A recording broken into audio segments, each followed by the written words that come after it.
We can't come. Mom's fine. My wife is throwing a birthday party, and we can't just abandon our guests. Those were the exact words Isaac said to the doctor when he was told I was dying. Literally dying. My heart had failed 3 times in the ambulance, and my 42-year-old son chose Mela's appetizers over his mother's life. I lay here hooked up to machines that keep my heart beating, staring at the ceiling of this cold hospital room. It's 2 o'clock in the morning, and I'm completely alone. The heart monitor beeps erratically, reminding me that each beat could be my last. And my sons are 30 m away toasting with champagne. The smell of disinfectant mixes with the metallic taste in my mouth since I woke from emergency surgery. My hands tremble every time I try to move them. And it's not just the medication. It's the rage coursing through my veins like pure venom. Mrs. Stone, please try to rest, whispers Fiona, the night shift nurse. She's a young woman, perhaps the age of my daughters-in-law, but her eyes hold a compassion I haven't seen in my own family for years. The doctor said, the most important thing now is for you to stay calm. Calm? How can I be calm when I've just discovered that to my children, I'm less important than a party? Dr. Miller was very specific when he told me about the calls 2 hours ago. His words still echo in my head like hammer blows. I told them explicitly that this could be her last night, that the heart attack was massive, and that we needed them to come immediately. Benjamin's response was even worse than his brother's. Doctor, she can't wait until tomorrow. Diana organized everything weeks in advance, and all the guests have already arrived. My mom is strong. She's always recovered from everything. I've always recovered from everything. That phrase reverberates in my head like a painful echo. I recovered when their father abandoned us 25 years ago, leaving me with 2 teenagers and mountains of debt. I recovered when I had to work 3 jobs to put them through private college, cleaning offices at dawn, waiting tables at a diner during the day, and sewing clothes late into the night. My fingers still bear the scars from the sewing machine. I recovered when I sold my house, that little greenhouse with a garden where they grew up, to help Isaac with the down payment for his own. It's only temporary, Mom, he had told me. I'll pay you back in 2 years. That was 8 years ago. I recovered when I lent my life savings, $28,000, that I had saved penny by penny for decades for Benjamin's business that never took off. It's a safe investment, Mom. In 6 months, I'll pay you back everything with interest. The business folded after 3 months. I recovered when Mela told me in front of the whole family at last Christmas dinner that my olive green dress wasn't appropriate for the occasion, and that I should dress more my age. I recovered when Diana decided my Sunday dinners were too much work, and that it was better to order takeout. I recovered when they gradually stopped inviting me to family gatherings because, you know how Grandma is always wanting to give her opinion on everything. But this is different. This time it's not about lost money or ignored slights. This time it's about something I can't recover. The knowledge that when it truly mattered, when my life hung by a thread, they chose to stay at a party. Dr. Miller had explained to me in a grave voice, Mrs. Stone, you had 3 cardiac arrests during transport. The paramedics managed to resuscitate you, but you were technically dead for 4 minutes.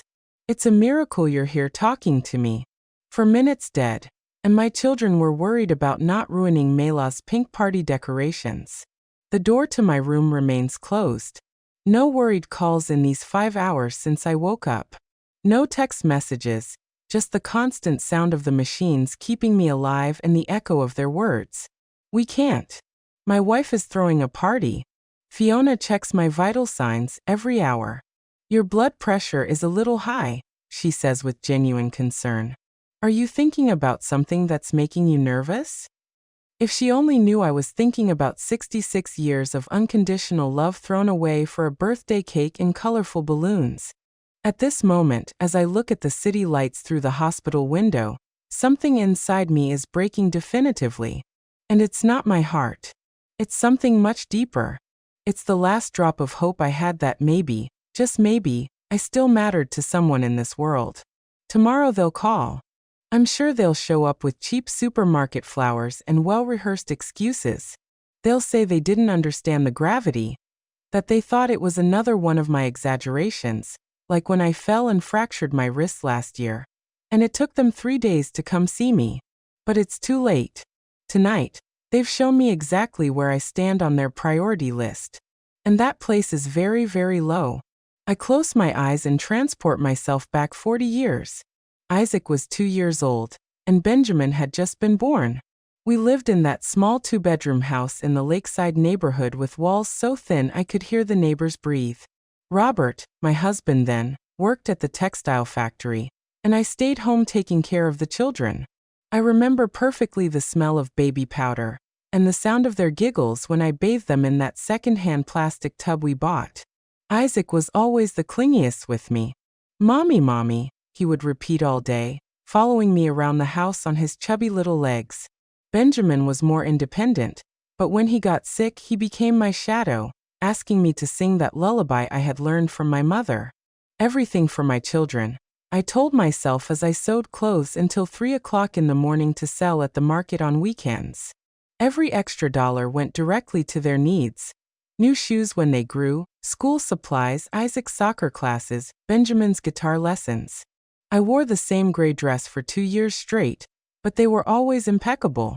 The first sign that something was changing came when Isaac turned 25. He had met Mayla at his job, a calculating woman with a perfect smile and always immaculate nails.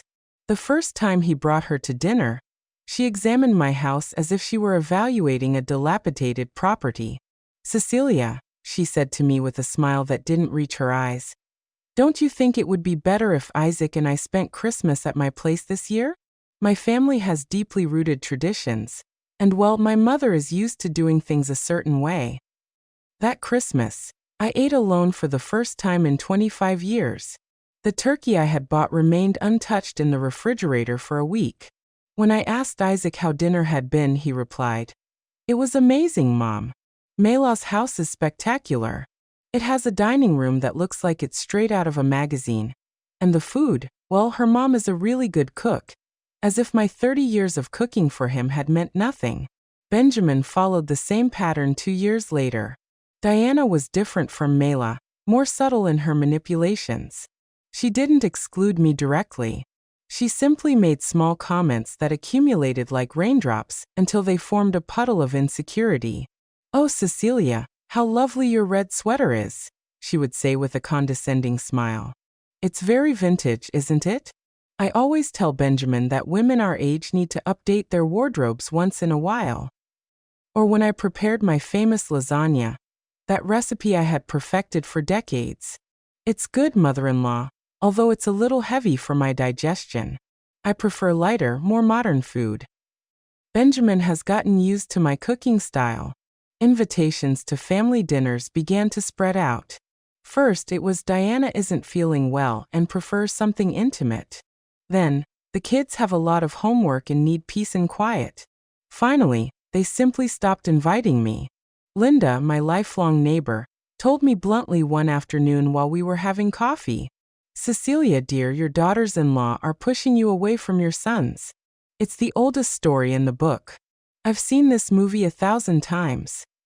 But I refuse to believe it. They're good girls, Linda. They just need time to adapt to the family." "Adapt? They've been married for 5 years, Cecilia. They've already adapted. They've adapted you to be the grandma who shows up for emergencies and leaves quietly." She was right, but it hurt to admit it. I had started to feel like a stranger in my own children's lives. Phone conversations became mechanical. "Hi, Mom. How are you?" "Good. Us too." "Well, we'll call you later. We're busy." The hardest blow came 2 years ago when I sold my house to help Isaac. Mayla had found her dream house in an exclusive neighborhood, but they needed $100,000 for the down payment. "Mom," Isaac said to me with that voice he used when he was a child and wanted something, "I know it's a lot to ask, but it's our opportunity. It's an incredible investment. In 5 years, this house will be worth double." I sold my little greenhouse, the one where I had raised my children, where their heights were marked on the door frame, where they had taken their first steps. I moved to a small apartment in a building without an elevator, but they had their dream house. The first time I went to visit them in their new house, Mayla greeted me at the door with a tense smile. Cecilia, what a surprise. You should have called first. We're expecting some friends for dinner. She didn't invite me in. I stood on the threshold of the house I had helped buy, feeling like a salesperson arriving at the wrong time. I just came to bring you this, I said, handing her a chocolate cake I had made especially for them. It was Isaac's favorite since he was a child. Oh, how nice. But you know we're trying to eat healthier. Isaac is being very careful after his high cholesterol scare. She held the cake as if it were contaminated.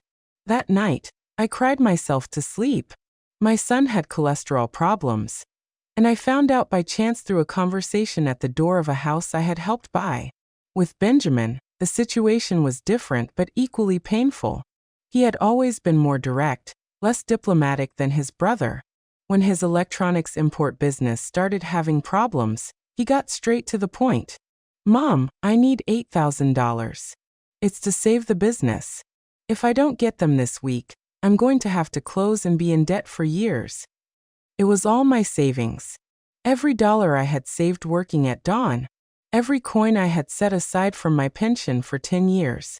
But he was my son, my baby, whom I had carried in my arms for entire nights when he had a fever. I'll lend it to you, my son, but I need you to sign a promissory note. It's not distrust. It's just to have everything in order. Diana was outraged. A promissory note? Seriously, Cecilia, you're going to charge your own son interest? What kind of mother does that? In the end, I lent him the money without a promissory note.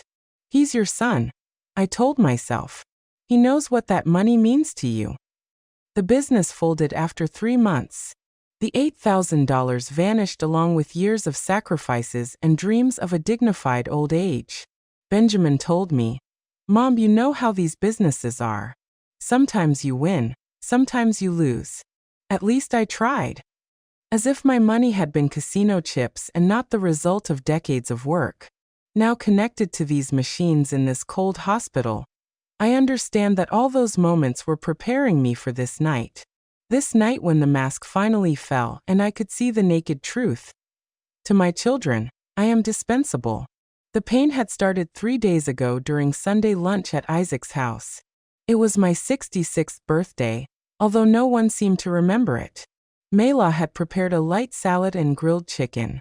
Nothing like the celebrations I used to organize for them when they were children.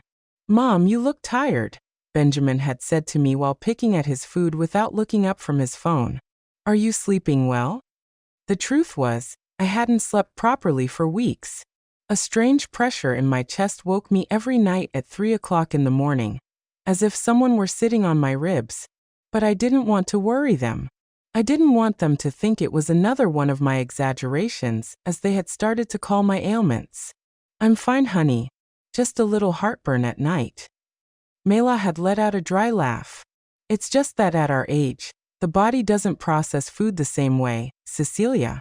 I tell my mom she needs to eat lighter, fewer spices, less fat. A 66-year-old woman's body isn't the same as a 30-year-old's. That afternoon, as I was getting ready to leave, Diana arrived with news that broke my heart without her knowing it. Guess what? We finally got a date for my birthday party. It's going to be this Wednesday at the Grand Plaza Hotel Ballroom. I've been planning it for months. Wednesday. My actual birthday had been on Sunday, but no one mentioned it. On Wednesday, they were going to celebrate Diana with all the pomp and circumstance in the world. It's going to be amazing, Diana continued excitedly. I hired the best catering service in the city. There's going to be live music, themed decorations, and over 50 guests have already confirmed. Benjamin gave me this gorgeous golden dress that cost $1,200. $1,200 for a dress, more than I spend on clothes in 2 years. I remained silent, feeling that pressure in my chest intensify as I watched my son smile proudly, for having spent in one night what lasts me 6 months. Mom, you're obviously invited, Benjamin had told me, but his tone sounded more like forced courtesy than real desire. Though you know it's going to be an elegant affair.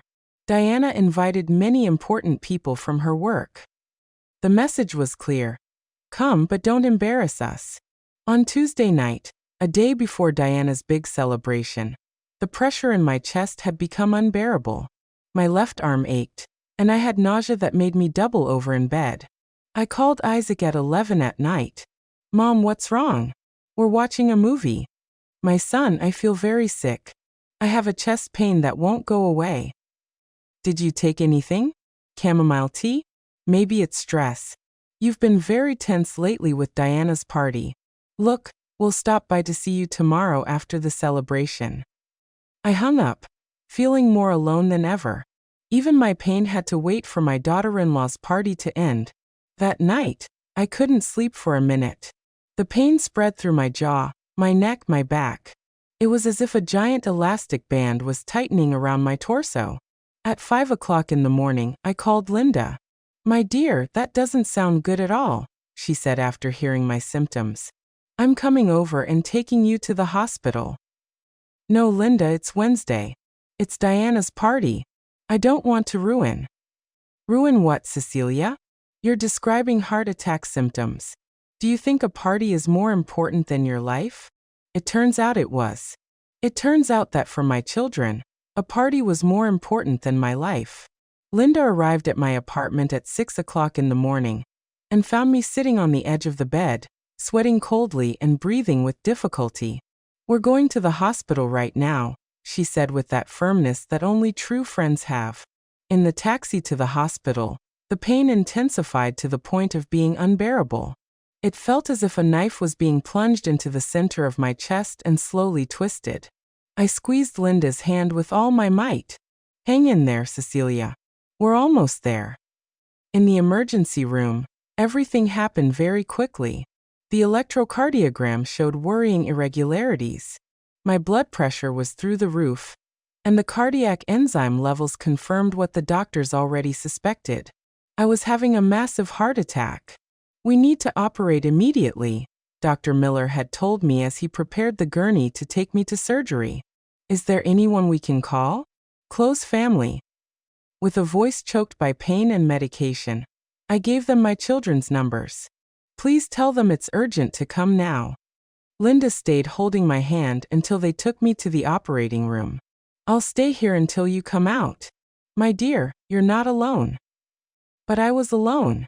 As they administered the anesthesia, the last thing I thought about was my children getting ready for a party, while I fought for my life. I woke up 6 hours later with Fiona checking my vital signs, and Linda asleep in the chair next to my bed. My children were conspicuously absent. Did my children call? It was the first thing I asked. Although from Fiona's expression, I already knew the answer. The doctor spoke with them during the surgery. He explained that you had 3 cardiac arrests, that the situation was critical, that they needed to come immediately. My heart, already weak, shrank even more. And what did they say? Fiona hesitated before answering. She clearly didn't want to be the messenger of this betrayal. But I needed to hear the whole truth. Your oldest son said they were at a very important party, that they couldn't abandon the guests, that you had always been strong, and that they were sure you would recover. Tears began to roll down my cheeks uncontrollably. It wasn't just the physical pain of the post-operative period. It was the pain of discovering that Diana's party with its $1,200 golden dress and elegant appetizers was worth more than all the years I had dedicated to raising them. Your youngest son, Fiona continued softly, asked if they could come tomorrow morning after the celebration ended. Linda woke up hearing my crying and immediately came closer to the bed. My dear, what happened? Does something hurt? Everything hurts, Linda. It hurts to have dedicated my entire life to 2 children who prefer a party to knowing if their mother is going to survive the night. At that moment, staring at the hospital ceiling at 3 o'clock in the morning, while my children toasted with champagne 30 m away, I made a decision that would change everything forever. The next 3 days were a roller coaster of emotions I never thought I would have to experience. Every hour that passed without a call from my children felt like a deeper stab in an already literally broken heart. Fiona had started to avoid my gaze when I asked her if anyone had called asking about me. On Thursday morning, 24 hours after Diana's party, the room phone finally rang. My heart raced so much that the machine started beeping alarmingly. It was Isaac. "Mom, how are you? We just found out you were in the hospital. Why didn't you tell us anything?" Blood rushed to my head. After everything that had happened, after the doctors had called them multiple times, he had the audacity to ask me why I hadn't told them anything. "Isaac," I said in a voice I didn't recognize as my own. "The doctors called you on Wednesday. They told you I was dying, and that they needed you to come immediately." There was an awkward silence on the other end of the line.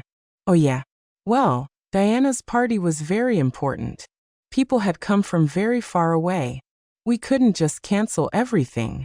Besides, you've always been very strong, Mom. We thought it could wait a few hours." "A few hours? My life could wait a few hours. Mom, don't be dramatic. You're fine now, right? The doctor said the operation was successful. Look, we'll stop by to see you Sunday after lunch. Does that work?" Sunday. 3 days away. My first heart attack could wait until after Sunday lunch. I hung up without saying goodbye. Fiona, who had been pretending to organize medications to give me privacy, approached with a worried expression. "Mrs. Stone, your blood pressure just skyrocketed. Are you okay?" "No, Fiona, I'm not okay, and I don't think I'll ever be okay again." That afternoon, Benjamin arrived, but not alone. He was accompanied by Diana, who looked radiant after her successful celebration. She was wearing golden earrings that matched the dress she had worn to the party, and her makeup was perfectly applied. "Mother-in-law, how are you? You gave us quite a scare," Diana said with a smile that didn't reach her eyes. Benjamin told me what happened. What bad luck that had happened just on the day of my party, right? Bad luck. As if my heart attack had been a planned inconvenience, specifically to ruin her celebration. "The party was incredible, Mom," Benjamin told me as he sat in the chair furthest from my bed. "You should have seen the decorations. Diana really outdid herself. Over 60 people came, including Diana's boss and several important clients from my work." He was talking about the party while I had been fighting for my life. He was talking about the decorations and the important contacts they had made. "How are you feeling?" Diana asked me, but her tone suggested she expected a short, positive answer. "You look much better than we expected. Doctors nowadays work miracles, right?" The doctor said. "I had 3 cardiac arrests," I told them, observing their reactions. "I was clinically dead for 4 minutes. Benjamin shifted uncomfortably in his chair. "Well, but it's over now, Mom. The important thing is that you're alive and recovering." "The important thing," I repeated, feeling something inside me harden like cement, "is that while I was dying, you were eating appetizers and laughing with guests." Diana frowned. "Cecilia, it's not fair that you're making us feel guilty. We didn't know it was that serious. Besides, what were we going to do at the hospital? We're not doctors. It was better for us to be where we could be useful, organizing the party that had cost so much money and effort." Useful? Organizing a party was more useful than accompanying their dying mother-in-law. "Look, Mom," Benjamin interrupted. "Diana and I talked and we decided we're going to help you more. We can stop by to see you once a week, maybe on Sundays after lunch. And if you need something urgent, you can always call us as long as it's not during work hours or when we have important commitments." Once a week after lunch, if they didn't have important commitments. It was at that moment, looking at my youngest son talk to me, as if I were a burden to be redistributed on his agenda, that something definitively broke inside me. It wasn't my heart. This time, it was something much deeper. It was the last shred of hope I had, that maybe somewhere very hidden, there was still something of the love I had planted in them all these years. "You know what?" I said to them in a strangely calm voice. "You're right. You shouldn't feel guilty." Both visibly relaxed, thinking I had understood their point of view. "You shouldn't feel guilty," I continued. "Because to feel guilty you need to have a conscience,